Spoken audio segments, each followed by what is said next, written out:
Hello and welcome. This is the best breakfast ever talking to you. Here, I'm in Edmonton. Just in case y'all don't know where I am, I'm in Edmonton, Alberta, Canada. You can check that on my profile, but that's for true. That's where I am. So we have been so excited about our best breakfast ever. For sure, this morning I'm eating a vanilla chai chocolate dairy-free version of the Isoline shake where we change your breakfast to change your life. This is what we do, right? We help you eliminate the stress of physical and financial uncertainty. That's what this is all about, right? Better bodies, better bank accounts. And we also educate, right? This is what we do. So we've been talking about the 150th healthiest foods on earth. Sorry, Johnny Bulletin. All right. So we're on G already in the vegetables. I'm so excited. We're already on G. We might be going through this book for years, though. Just saying.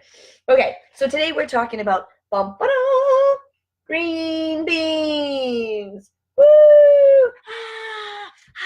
I love green beans.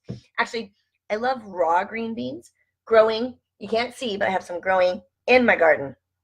And it says, so they're lumping all beans together, right? French beans, runner beans, Italian beans, Canadian beans, English beans, American beans, doesn't matter. French beans, green beans, whatever, okay?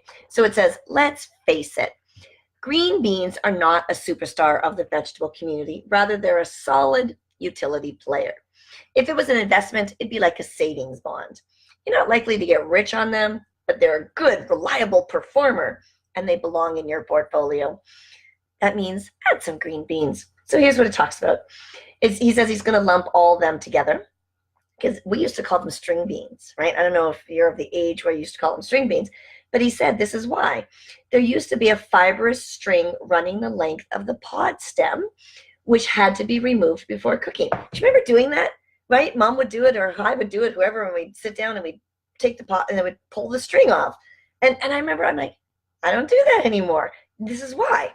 Because good news, nowadays the folks who breed these things have genetically engineered them to string so that the string is a thing of the past.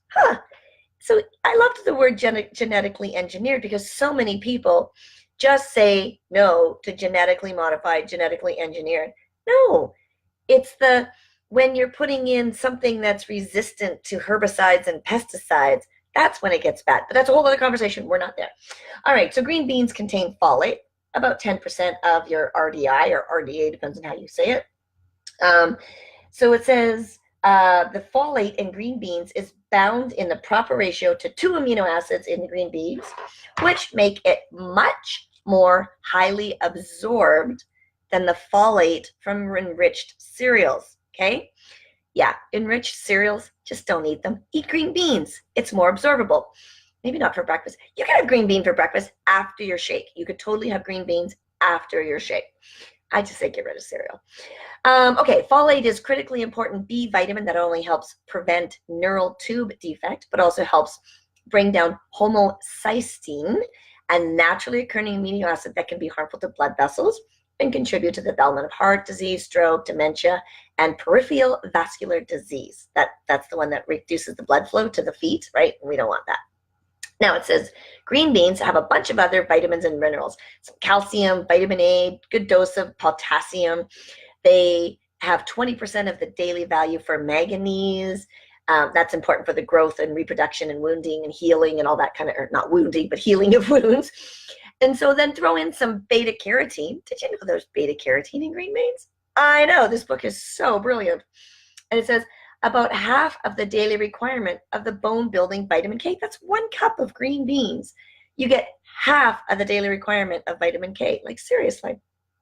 And a cup of them will give you 4 grams of fiber. We love talking about fiber. We don't get enough fiber in our diets. Just saying, that's better than the average of a slice of bread and a whole lot better for you, right? You can eat them raw or cooked. When you cook them, it does marginally change the nutritional value. So I always say steam them, right? Do you know how to steam? You can put 2 pots, and I have one that have holes in it. Sometimes I just put a little bit of water, and I steam, and then I boil it like just a little bit. And then then I put the lid on it, and I just put my green beans in there so they stay crispy, but they're just a little bit tender. Oh, it's very, very good. All right, so green beans.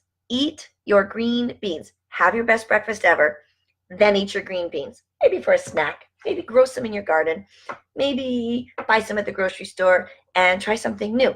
One of my favorite things to do is I like to take green beans and I make a little slice in them and I sprinkle a little bit of olive oil and a little bit of sea salt and then I put it in the oven. It's so good. So tell me what you do with green beans. Have a great day, everybody.